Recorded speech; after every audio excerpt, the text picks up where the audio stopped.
Hey everybody, welcome back to a video episode. We're continuing series on the MiSTer FPGA DE10 Nano project, and I got a fun and unexpected video for you guys this Monday because Robert, or FPGAZumSpass, has updated the Nintendo 64 core, and we are now in-game playing certain titles.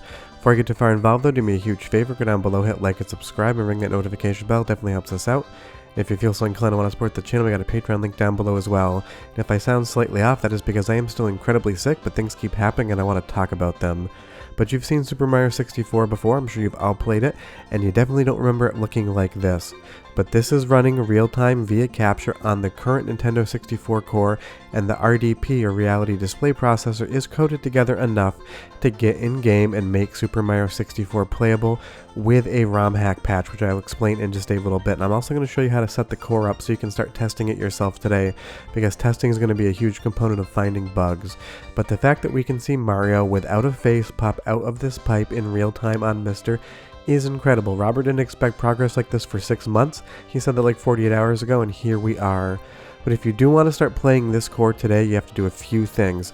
First off, under your games folder on your MiSTer installation, you need to create a folder called N64. Not Nintendo 64, it is N64, all one word. Don't put a space between the N or 64 or you're going to have a bad time. From there, we're going to need a few other files. Obviously, there's going to be some games. But you will see here that I have two files, pif.ntsc and pif.pal.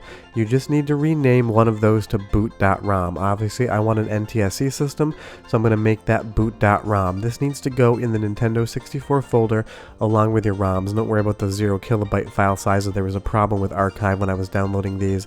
Ignore those completely. Whatever games you want to test, you're going to go ahead and copy them over with that boot.rom file into the Nintendo 64 folder, just like you would any other core on MiSTer. The only other thing you're going to need is the RBF or core file itself. You can get that from test builds on the MiSTer main Discord. You'll see here I have it in download. Just go ahead and copy and paste that over to your consoles folder on your MiSTer. If you don't put the core in, you're not going to have the core to execute from the main menu. But all you do is rename that pif to boot.rom, put it in the Nintendo 64 folder with your games, and go ahead and copy the core file over, and you're going to be playing this today. And like I said, obviously you're not going to be playing this to completion. It's going to freeze a lot on you, and you really can't see a whole ton of anything.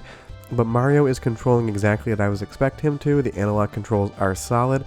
Everything is just 100% working outside of having perfect graphics, and that is incredible to see. The speed and progress of which Robert has made on this core is nothing short of spectacular. It might be graphically corrupted, but it is so impressive to see it at this stage.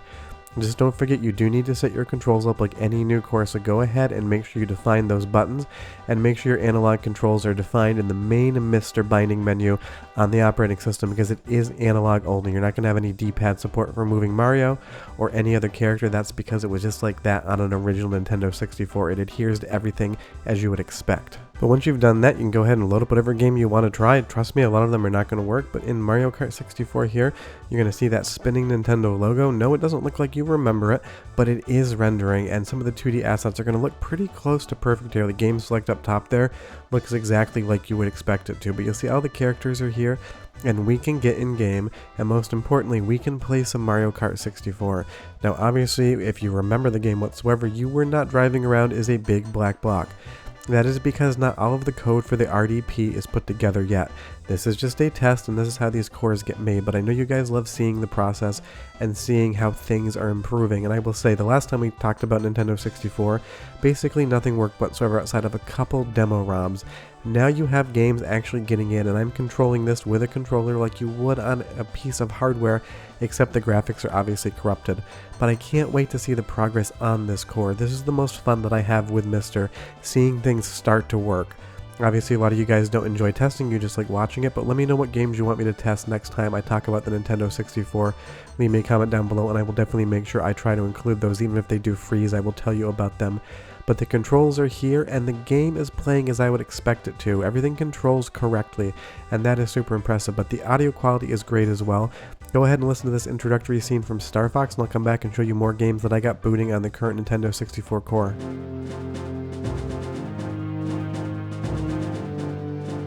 Corneria, fourth planet of the Lilat system. The evil Andross turned this once thriving system into a wasteland of near extinction. General Pepper of the Cornerian Army was successful in exiling this maniacal scientist to the barren, deserted planet Venom. 5 years later, General Pepper noticed strange activity coming from Venom. James McLeod, Pigma Dangar, and Peppy Hare of the Star Fox team were sent to investigate. Upon their arrival, Pigma betrayed the team, and James and Peppy were captured by Andros. Peppy. That sounds really close to how I remember it, but my sinuses are so pressurized right now. Do not trust me when I say anything sounds good, because it sounds like I'm underwater, but leave me a comment down below and tell me what you think that sounded like.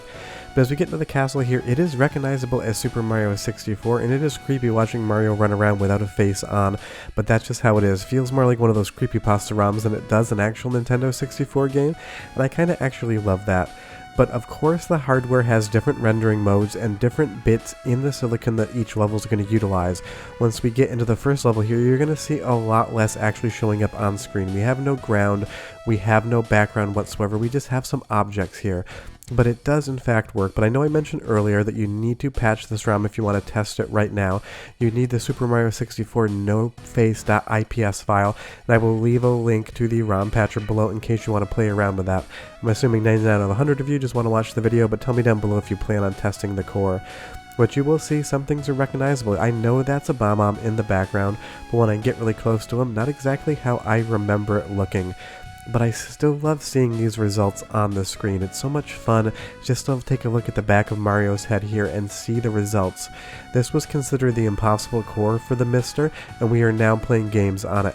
Load up something like Wave Race. Again, excellent music. Go ahead and listen for 30 seconds, and I'll come back and show you a few more games that I got to work.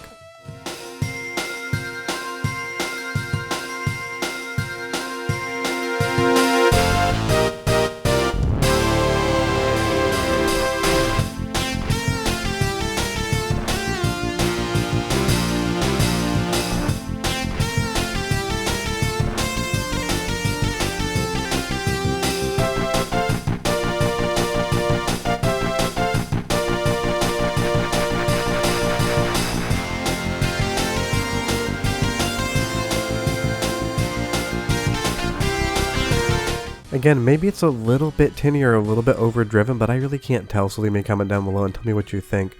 But depending on what game you test, you're going to get different results. This is Powerpuff Girls right here, and you can see we have the spinning Nintendo 64 logo, and we get a lot of these 2D assets, although they are missing some things. You'll see these black stripes across the board here. But it's fun to check out different games and see what's working and what's not, because there were so many different functions of the RDP chip, and not every single game utilized every single one of them. So you might get something like Mario Kart 64, which is running and showing you most of the things, or you might get something like Powerpuff Girls here, which is going to get you into this menu, but a lot of things are going to be missing, and the minute I touch the controls, it just absolutely froze up on me. And that's the thing, your results may vary. Something like San Francisco Rush here is going to get in-game, but it's basically going to show you absolutely nothing. You're going to get these basically shadows underneath the vehicles with this blue background screen, but nothing else is happening. But this is such a great baseline to continue to test. Next time Robert updates the core, we can see how things improve. And even though something like Mario Kart 64 is working, depending on what course you get into, you may end up actually freezing it out, and that's probably because the RDP is trying to do something that's not in code yet, because even from level to level, games can do different things with the silicon on the Nintendo 64 or any other game console for that matter. It's just kind of how the hardware and software work in conjunction. But the fact that you can get a lap in Mario Kart 64 is absolutely incredible. This core has gone from concept to actually playing a game with big graphical corruption so quickly, and at the speed that Robert moves, I'm sure that a lot of these things will be improved in the next couple weeks. But again, like every core, no expectations. Robert will get to it when he gets to it, and we'll be excited to play it when we see it. But that is the current status of the Nintendo 64 core. You can play some games today. It's mostly still just a tech demo, but it is so much fun to watch. But leave me a comment down below and tell me what the first game you're going to play on the Nintendo 64 core is when it's finished, and what games you want me to test next time there's a core update. But short of that, you can play some Nintendo 64 games today. The progress keeps coming, and I'll update you guys next time there's a core. Short of that, I'm going to go put my very sick ass back to bed, and hopefully nothing else happens this week. I will see you guys next time. Hope you enjoyed the video. Bye-bye.